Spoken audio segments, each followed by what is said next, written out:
नमस्कार बाल दोस्तों, आज हम वीडियो नंबर 5 धोरण 6 विषय हिंदी में समझदार नन्ही कहानी के बारे में सीखेंगे। तो मित्रों, हमने जो अगले वीडियो में विराम चिन्हों के बारे में सीखा वो आप सबने देखा होगा और सीखा होगा।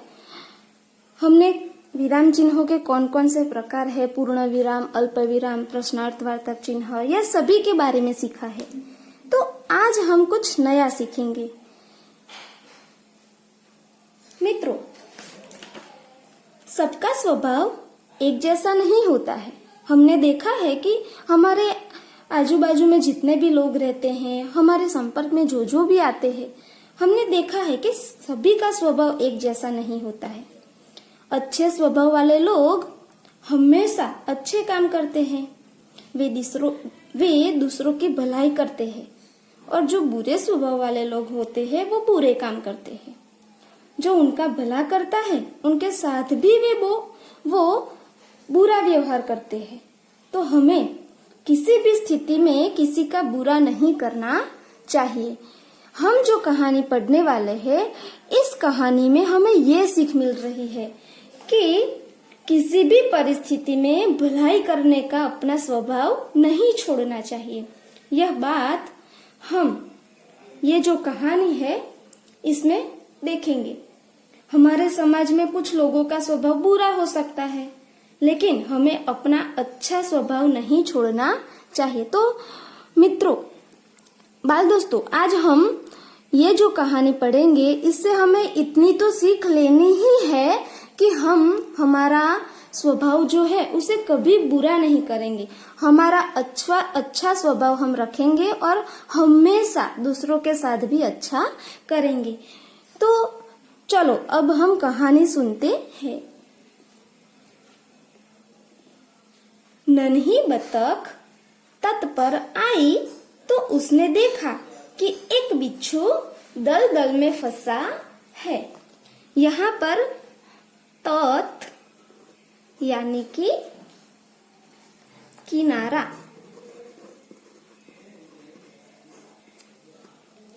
नन्ही बतख तट पर आई तो उसने देखा कि एक बिच्छू दलदल में फंसा है। એટલે કે એક નાની બતક, એનું નામ છે નન્હી। તો આ જે નન્હી છે એ જ્યારે કિનારા પર પહોંચે છે ત્યારે એણે શું જોયું? તો કે એક बिच्छू दलदल में, दलदल यानी गीली जमीन, जहां पर हम जब पैर रखते हैं तो उसमें फंस जाते हैं। तो ये जो नन्ही है उसने देखा कि एक बिच्छू ऐसे दलदल में फंसा है। बिच्छू ने नन्ही से प्रार्थना की, बहन मुझे बचा लो। नन्ही को उस पर दया आ गई और उसने बिच्छू को दलदल से उठाकर सूखे स्थान पर रख दिया। यानी कि जो नन्ही है उसने एक बिच्छू को दलदल में फंसे देखा। जब उसने ये देखा तो बिच्छू जो था उसने नन्ही से कहा, बहन मुझे बचा लो। और जो नन्ही है वो हम सब की तरह, तुम्हारी तरह अच्छे स्वभाव वाली थी। तो उसे क्या हुआ? बिच्छू पर दया आ गई और उसने बिच्छू को वो जो दलदल था उसमें से निकाला। बिच्छू को शैतानी सूझी।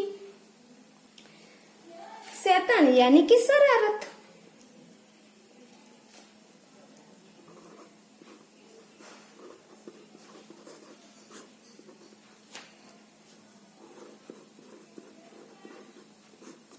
बिच्छू को शैतानी सूझी। वो जो बिच्छू था उसको शरारत करने की इच्छा हुई। उसने नन्ही को डंक मार दिया। डंक यानी कि जो बिच्छू का जहरीला कांटा होता है उसके पूंछ में जो अंत, उसकी जो पूंछ होती है ना, उसके अंत में ऐसा एक डंक जैसा जिसमें जहरीला कांटा है, वो अगर हम पर वो लगाएगी तो हमें जहर उसका असर करने लगेगा। तो जो बिच्छू था उसने नन्ही को डंक मार दिया। नन्ही पीड़ा से तड़प उठी। तड़पना यानी व्याकुल होना, दर्द से छटपटाना। तो जब बिच्छू ने नन्ही को डंक मारा तो वो तो दर्द से तड़प उठी। उसने बिच्छू से पूछा, क्यों भाई, तुमने मुझे डंक क्यों मारा? जब बिच्छू दलदल में फंसा था तो उसको नन्ही ने दलदल से निकाला। अब उसको निकाला तो बिच्छू को क्या सूझी शरारत, और उसने नन्ही को डंक मार दिया और वो तो तड़प उठी। फिर बिच्छू से नन्ही ने पूछा कि भाई, तुमने मुझे डंक क्यों मारा, એટલે કે તે મને ડંક કેમ માર્યો?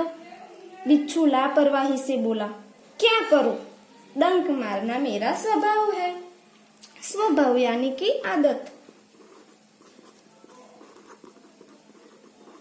શું કરું એમ કે ડંક મારવો એ તો મારી આદત છે, એ તો મારો સ્વભાવ છે। नन्ही बोली, तुम यह गंदी आदत छोड़ दो, नहीं तो कोई मुसीबत में तुम्हारी रक्षा नहीं करेगा। नन्ही ने उससे कहा, એટલે કે નન્હીએ તેને કહ્યું કે તું આ તારી જે ગંદી આદત છે ને એ તો છોડી દે, નહીં તો જ્યારે તું મુસીબતમાં હોઈશ ત્યારે તારી કોઈ મદદ નહીં કરે, તારી પાસે કોઈ આવે નહીં ને તને મદદ પણ કરે નહીં।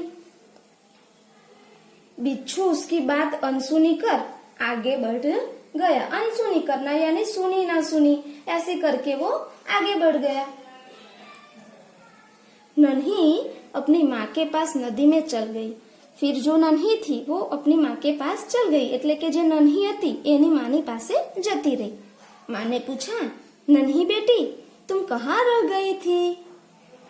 जब नन्ही देर से घर पहुंचती है तो माँ ने पूछा कि तुम कहाँ रह गई थी, એટલે કે नन्ही तू क्या रह गई हती? नन्ही बोली, माँ, एक बिच्छू दलदल में फंस गया था, उसे बचाने में देर हो गई। એટલે પછી નન્હીએ શું જવાબ આપ્યો કે માં, એક વીછી હતો ને એ આવા દલદલમાં એટલે કે ગીલી જમીનની અંદર ફસાઈ ગયો હતો, એટલે મેં એને બહાર કાઢ્યો, એની મદદ કરી અને એને મદદ કરવામાં હું મોડી પડી। माँ खुश होकर बोली, बेटी, यह तुमने बहुत अच्छा काम किया है। ये सुनकर माँ तो बहुत खुश हो गई। उसने कहा, तुमने बहुत अच्छा काम किया, એટલે કે સરસ બેટા, તે ખૂબ સરસ કામ કર્યું છે। કેમ એની માં ખુશ થઈ ગઈ? કારણ કે જે નન્હી હતી એણે જે બિચ્છુ છે એની મદદ કરી હતી, એણે મદદ કરી તેમ છતાં એ બિચ્છુ જે છે ને એને તો પાછો એને ડંક માર્યો જ, એટલે અને વીછીનો સ્વભાવ હતો ડંક મારવાનો, એટલે એણે ડંક માર્યો। તો અહીંયા સુધી આપણે જોયું કે એક નન્હી બતક હોય છે અને એ જ્યારે જતી હોય છે ત્યારે એણે રસ્તામાં શું જોયું તો કે एक दलदल में फंसा हुआ बिच्छू, और वो उसे बचाने के लिए चली गई। फिर उसे बचाया, फिर भी बिच्छू ने उसे डंक मारा और नन्ही ने उसे कहा कि तुम यह गंदी आदत छोड़ दो, नहीं तो कोई मुसीबत में तुम्हारी रक्षा नहीं करेगा। फिर बिच्छू वहां से चला गया और नन्ही अपनी माँ के पास गई। माँ ने पूछा कि नन्ही, तुम लेट क्यों आई, तुम्हें क्यों देर हो गई? तो नन्ही ने क्या कहा, माँ, एक बिच्छू दलदल में फंस गया था और उसे बचाने में देर हो गई। माँ बहुत खुश हुई और उसे कहा कि तुमने बहुत अच्छा काम किया। अब फिर क्या होता है वो हम अगले वीडियो में देखेंगे।